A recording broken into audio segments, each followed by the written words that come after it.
Potter and the Sorcerer's Stone, Chapter 15, The Forbidden Forest. Things couldn't have been worse. Filch took them down to Professor McGonagall's study on the first floor, where they sat and waited without saying a word to each other. Hermione was trembling. Excuses, alibis, and wild cover-up stories chased each other around Harry's brain, each more feeble than the last. He couldn't see how they were going to get out of trouble this time. They were cornered. How could they have been so stupid as to forget the cloak? There was no reason on earth that Professor McGonagall would accept for them their being out of bed and creeping around in the school at the dead of night, let alone being up at the tallest astronomy tower, which was out of bounds except for classes. Add in Norbert and the invisibility cloak, and they might as well be packing their bags already. Had Harry thought that things couldn't have been worse? He was wrong. When Professor McGonagall appeared, she was leading Neville. "Harry!" Neville burst out the moment he saw the two. "I was trying to find you to warn you. I heard Malfoy saying that he was going to catch you. He said you had a dragon." Harry shook his head violently to shut Neville up, but Professor McGonagall had seen. She looked more likely to breathe fire than Norbert as she towered over the three of them. "I would never have believed it if any of you. Mr. Filch says you were up in the astronomy tower. It's 1 o'clock in the morning. Explain yourselves." It was the first time Hermione had ever failed to answer a teacher's question. She was staring at her slippers, as still as a statue. "I think I've got a good idea of what's been going on," said Professor McGonagall. "It doesn't take a genius to work it out. You fed Draco Malfoy some cock-and-bull story about a dragon, trying to get him out of bed and into trouble. I've already caught him. I suppose you think it's funny that Longbottom here heard the story and believed it too?" Harry caught Neville's eye and tried to tell him without words that this wasn't true, because Neville was looking stunned and hurt. Poor blundering Neville. Harry knew what it must have cost him to try and find them in the dark, to warn them. "I'm disgusted," said Professor McGonagall. 4 students out of bed in one night? I've never heard of such a thing before. You, Miss Granger, I thought you had more sense. As for you, Mr. Potter, I thought Gryffindor meant more to you than this. All 3 of you will receive detentions. Yes, you too, Mr. Longbottom. Nothing gives you the right to walk around school at night, especially these days. It's very dangerous. And 50 points will be taken from Gryffindor." 50? Harry gasped. They would lose the lead he'd won in the last Quidditch match. 50 points each. Professor McGonagall, breathing heavily through her long pointed nose. "Professor, please, you can't." "Don't tell me what I can and can't do, Potter. Now get back to bed, all of you. I've never been more ashamed of Gryffindor students." 150 points lost. That put Gryffindor in last place. In one night, they'd ruined any chance Gryffindor had of the house club. Harry felt as though the bottom had dropped out of his stomach. How could they ever make up for this? Harry didn't sleep all night. He could hear Neville sobbing into his pillow for what seemed like hours. Harry couldn't think of anything to say to comfort him. He knew Neville, like himself, was dreading the dawn. What would happen when the rest of Gryffindor found out what they'd done? At first, Gryffindors passing the giant hourglass that recorded the house points next day thought there'd been a mistake. How could they suddenly have 150 points fewer than yesterday? And then the story started to spread. Harry Potter, the famous Harry Potter, their hero of 2 Quidditch matches, had lost them all those points. Him and a couple of other stupid first years. From being one of the most popular and admired people at the school, Harry was suddenly the most hated. Even Ravenclaws and Hufflepuffs turned on him, because everyone had been longing to see Slytherin lose the House Cup. Everywhere Harry went, people pointed and didn't trouble to lower their voices as they insulted him. Slytherins, on the other hand, clapped as he walked past them, whistling and cheering, "Thanks, Potter, we owe you one." Only Ron stood by him. They'll all forget this in a few weeks. Fred and George have lost loads of points in all the time they've been here, and people still like them. They've never lost 150 points in one go, though, have they? Said Harry miserably. Well, no, Ron admitted. It was a bit late to repair the damage, but Harry swore to himself not to meddle in things that weren't his business from now on. He had it with sneaking around and spying. He felt so ashamed of himself that he went to Wood and offered to resign from the Quidditch team. Resign? Wood thundered. What good will that do? How are we going to get any points back if we can't win at Quidditch? But even Quidditch had lost its fun. The rest of the team wouldn't speak to Harry during practice, and if they had to speak to him, they called him the Seeker. Hermione and Neville were suffering too. They didn't have as bad of a time as Harry because they weren't as well known, but nobody would speak to them either. Hermione had stopped drawing attention to herself in class, keeping her head down and working in silence. Harry was almost glad that the exams weren't far away. All of the revision he had to do kept his mind off his misery. He, Ron, and Hermione kept to themselves, working late into the night, trying to remember the ingredients in complicated potions, learn charms and spells off by heart, memorize the dates of magical discoveries and goblin rebellions. Then, about a week before the exams were due to start, Harry's new resolution not to interfere in anything that didn't concern him was put to an unexpected test. Walking back from the library on his own one afternoon, he heard somebody whimpering from the classroom up ahead. As he drew closer, he heard Quirrell's voice. No, not again, please. It sounded as though someone was threatening him. Harry moved closer. All right, he heard Quirrell sob. Next second, Quirrell came hurrying out of the classroom, straightening his turban. He was pale and looked as though he was about to cry. He strode out of sight. Harry didn't think Quirrell had even noticed him. He waited until Quirrell's footsteps had disappeared, then peered into the classroom. It was empty, but a door stood ajar at the other end. Harry was halfway towards it before he remembered what he'd promised himself about not meddling. All the same, he'd have gambled 12 Sorcerer's Stones that Snape had just left the room, and from what Harry had just heard, Snape would be walking with a new spring in his step. Quirrell seemed to have given in at last. Harry went back to the library where Hermione was testing Ron on astronomy. Harry told them what he'd heard. Snape's done it then, said Ron. If Quirrell told him how to break his anti-dark force spell. They're still fluffy, though, said Hermione. Maybe Snape's found out how to get past him without asking Hagrid, said Ron, looking up at the thousands of books surrounding him. I bet there's a book somewhere in here telling you how to get past a giant three-headed dog. So what do we do, Harry? The light of adventure was kindling again in Ron's eyes, but Hermione answered before Harry could. Go to Dumbledore.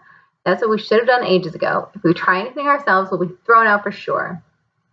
But we've got no proof, said Harry. Quirrell's too scared to back us up. Snape's only got to say he doesn't know how the troll got in at Halloween, and that he was nowhere near the third floor. Who do you think they'll believe, him or us? It's not exactly a secret we hate him. Dumbledore will think we made it up to get him sacked. Filch wouldn't help us if his life depended on it.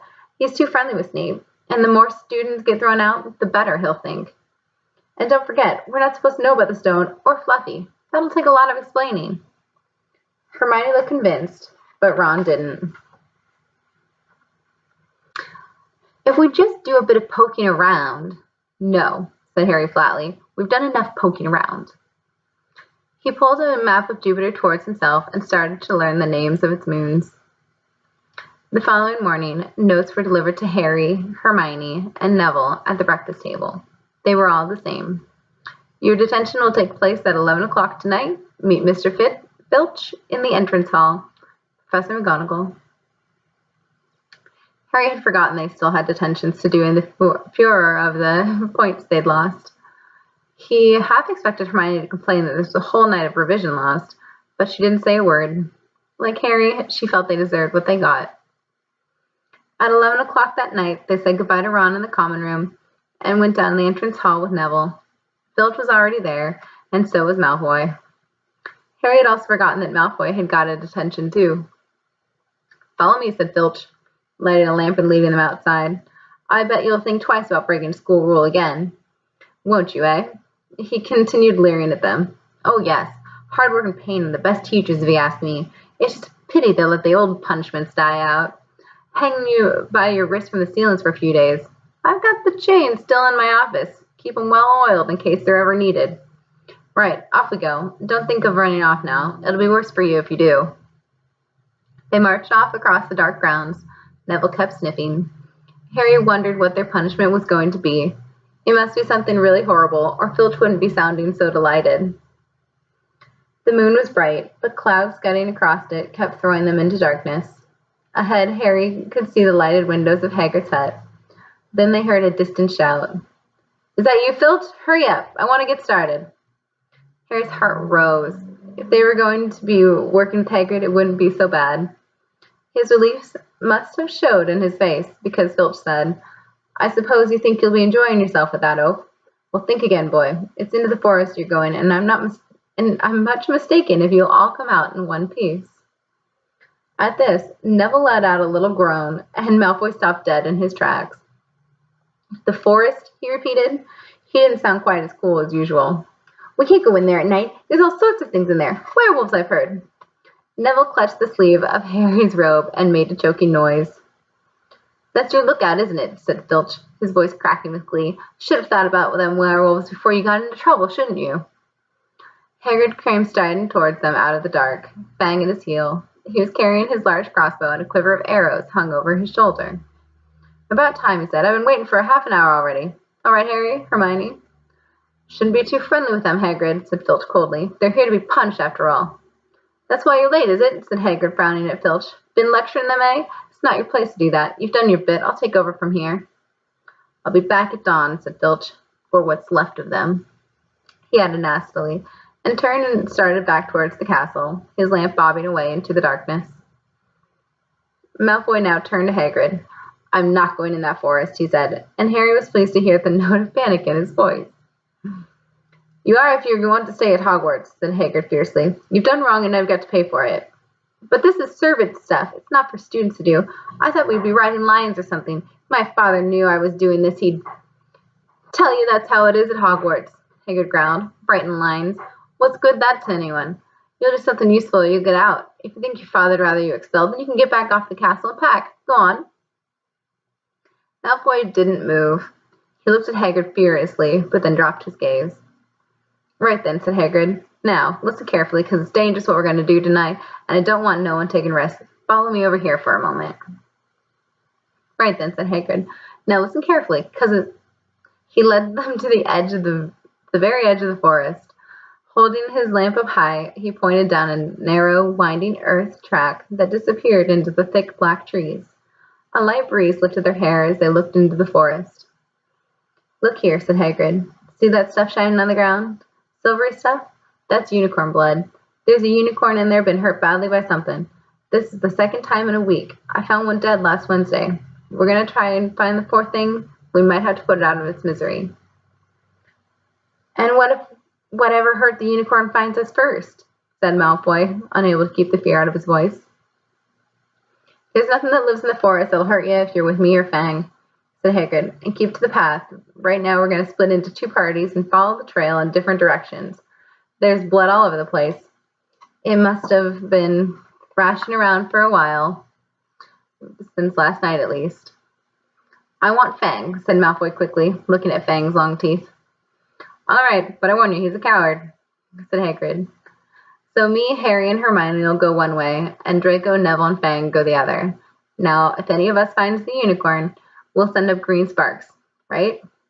Get your wands out and practice now. That's it. And if anyone gets in trouble, send up red sparks, and we'll come and find you. So be careful. Let's go." The forest was black and silent. A little way into it, they reached a fork in the earth path, and Harry, Hermione, and Hagrid took the left path, while Malfoy, Neville, and Fang took the right. They walked in silence, their eyes on the ground. Every now and then a ray of moonlight through the branches above lit a spot of silver-blue blood on the fallen leaves. Harry saw that Hagrid looked very worried.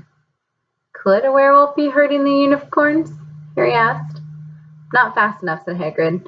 "It's not easy to catch a unicorn. They're powerful magical creatures. I never knew one to be hurt before." They walked past a mossy tree stump. Harry could hear running water. There must be a stream somewhere close by. There were still spots of unicorn blood here and there through the winding path. "You all right, Hermione?" Hagrid whispered. "Don't worry if it can't have gone far if it's hurt this badly hurt, and we'll be able to get behind that tree. Hagrid seized Harry and Hermione and hoisted them off the path behind a towering oak. He pulled out an arrow and fitted it into his crossbow, raising it, ready to fire. The three of them listened. Something was slithering over dead leaves nearby. It sounded like a cloak trailing along the ground. Hagrid was squinting up the dark path, but after a few seconds, the sound faded away. I knew it, he murmured. There's something in here that shouldn't be. A werewolf? Harry suggested. That wasn't a werewolf, and it wasn't a unicorn either, said Hagrid grimly.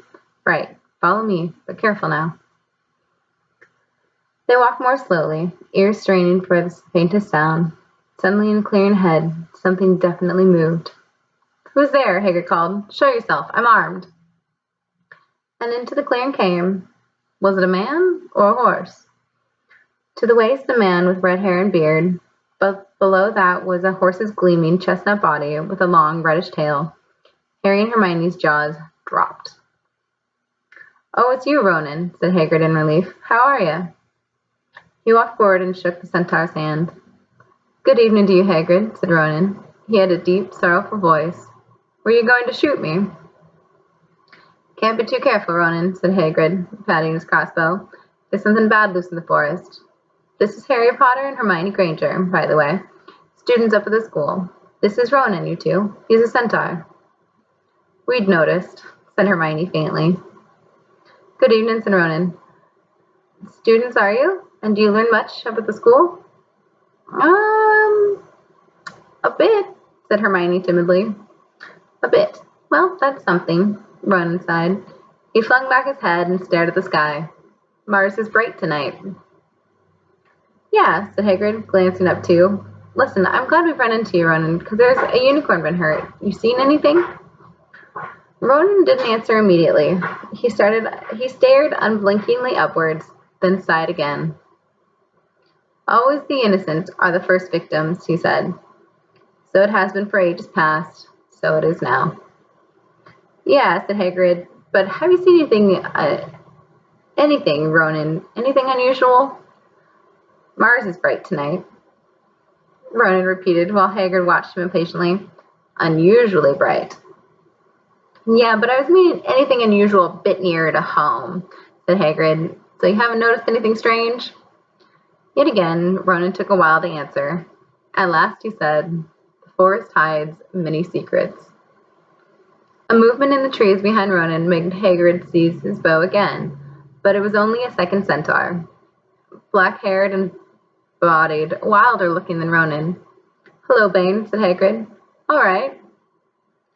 Good evening, Hagrid. I hope you're well. Well enough. Look, I've just been asking Ronan, have you seen anything odd in here lately? Only there's a unicorn been injured. Would you know anything about it? Bane walked over to stand next to Ronan. He looked skywards. Ours is bright tonight, he said simply. We've heard, said Hagrid grumpily. Well, if either of you do see anything, let me know, won't you? I'll be off then. Harry and Hermione followed him out of the clearing, staring over their shoulders at Ronan and Bane until the trees blocked their view. Never, said Hagrid irritably. Try and get a straight answer out of a centaur. Ruddy stargazers, not interested in anything closer than the moon. Are there many of them in here? Said Hermione. Oh, a fair few. Keep themselves to themselves mostly. But they're good enough about turning up if I ever want a word. They're deep, mind, centaurs. They know things. Just don't let on much. Do you think that was the centaur we heard earlier? Said Harry. Did that sound like hooves to you? Nah. Yes, me, that was what's been killing the unicorns. Never heard anything like it before. They walked through the dense, dark trees. Harry kept looking nervously over his shoulder. He had the nasty feeling they were being watched. He was very glad they had Hagrid and his crossbow with them. They had just passed a bend in the path when Hermione grabbed Hagrid's arm. Hagrid, look! Red sparks! The others are in trouble! You two wait here, Hagrid shouted. Stay on the path. I'll come back for you. They heard him crashing away through the undergrowth and stood looking at each other, very scared, until they couldn't hear anything but the rustling of leaves around them. You don't think they've been hurt, do you? Whispered Hermione. I don't care if Malfoy has, but if something's got Neville, It's our fault he's here in the first place. The minutes dragged by. Their ears seemed sharper than usual. Harry seemed to be picking up every sound in the wind, every cracking twig. What was going on? Where were the others? At last, a great crunching noise announced Hagrid's return. Malfoy, Neville, and Fang were with him. Hagrid was fuming. Malfoy, it seemed, had sneaked up behind Neville and grabbed him for a joke. Neville had panicked and sent up the sparks. Oh, and lucky to catch anything now with the racket you two are making. Right, we're changing groups. Neville, you stay with me and Hermione. Harry, you go with Fang and this idiot. I'm sorry, Hagrid added and whispered to Harry, but he'll have a harder time frightening you, and we've got to get this done. So Harry set off to the heart of the forest with Malfoy and Fang. They walked for nearly half an hour, deeper and deeper into the forest, until the path became almost impossible to follow because the trees were so thick. Harry thought the blood seemed to be getting thicker. There were splashes on the roots of a tree, and as though the poor creature had been thrashing around in pain close by. Harry could see a clearing ahead, through the tangled branches of an ancient oak. Look, he murmured, holding out his arm to stop Malfoy. Something bright white was gleaming on the ground. They inched closer. It was a unicorn, all right, and it was dead. Harry had never seen anything so beautiful and sad. Its long, slender legs were stuck out at odd angles where it had fallen, and its mane spread pearly white on the dark leaves. Harry had taken one step towards it when a slithering sound made him freeze where he stood. A bush on the edge of the clearing quivered. Then out of the shadows, a hooded figure came crawling across the ground like some stalking beast. Harry, Malfoy, and Fang stood transfixed. The cloaked figure reached the unicorn. It lowered its head over the wound in the animal's side and began to drink its blood. Ah! Malfoy let out a terrible scream and bolted. So did Fang. The hooded figure raised its head and looked right at Harry. Unicorn blood was dribbling down its front. It got to its feet and came swiftly towards him. He couldn't move for fear. Then a pain pierced his head like he'd never felt before. It was as though his scar was on fire. Half blinded, he staggered backwards. He heard hooves behind him, galloping, and something jumped clean over him, charging at the figure. The pain in Harry's head was so bad he fell to his knees. It took a minute or two to pass. When he looked up, the figure had gone. A centaur was standing over him. Not Ronan or Bane. This one looked younger. He had white blonde hair and a palomino body. Are you all right? Said the centaur, pulling Harry to his feet. Yes, thank you. What was that? The centaur didn't answer. He had astonishingly blue eyes, like pale sapphires. He looked carefully at Harry, his eyes lingering on the scar which stood out, livid on Harry's forehead. You are the Potter boy, he said. You had better get back to Hagrid. The forest is not safe at this time, especially for you. Can you ride? It will be quicker this way. My name is Firenze, he added, as he lowered himself on his front legs so that Harry could clamber onto his back. There was suddenly a sound of more galloping from the other side of the clearing. Ronan and Bane came bursting through the trees, their flanks heaving and sweaty. Firenze, Bane thundered. What are you doing? You have a human on your back. Have you no shame? Are you a common mule? Do you realize who this is? Said Firenze. This is the Potter boy. The quicker he leaves the forest, the better. What have you been telling him? Growled Bane. Remember, Firenze, we are sworn not to set ourselves against the heavens. Have we not read what is to come in the movement of the planets? Ronan pawed the ground nervously. I'm sure Firenze thought he was acting for the best, he said in his gloomy voice. Bane kicked his back legs in anger. For the best? What has that to do with us? Centaurs are concerned with what has been foretold. It is not our business to run around like donkeys after stray humans in our forest. Firenze suddenly reared onto his hind legs in anger, so that Harry had to grab his shoulders to stay on. Do you not see that unicorn? Firenze bellowed at Bane. Do you not understand why it was killed? Or have the planets not let you in on that secret? I set myself against what is lurking in this forest, Bane. Yes, with humans alongside me if I must. and Firenze whisked around, with Harry clutching on as best he could. They plunged off into the trees, leaving Ronan and Bane behind them. Harry didn't have a clue what was going on. "Why is Bane so angry?" he asked. "What was that thing you saved me from anyways?" Firenze slowed to a walk, warned Harry to keep his head bowed in case of low-hanging branches, but did not answer Harry's question. They made their way through the trees in silence for so long that Harry thought Firenze didn't want to talk to him anymore. They were passing through a particularly dense patch of trees, however, when Firenze suddenly stopped. "Harry Potter, do you know what unicorn blood is used for?" "No," said Harry, startled by the odd question. "We've only used the horn and tail in potions." "That is because it is a monstrous thing to slay a unicorn," said Firenze. "Only one who has nothing to lose and everything to gain would commit such a crime. The blood of a unicorn will keep you alive, even if you are an inch from death, but at a terrible price. You have slain something pure and defenseless to save yourself, and you will have but a half-life, a cursed life, from the moment the blood touches your lips." Harry stared at the back of Firenze's head, which was dappled silver in the moonlight. "But who'd be that desperate?" he wondered aloud. "If you're going to be cursed forever, death's better, isn't it?" "It is," Firenze agreed.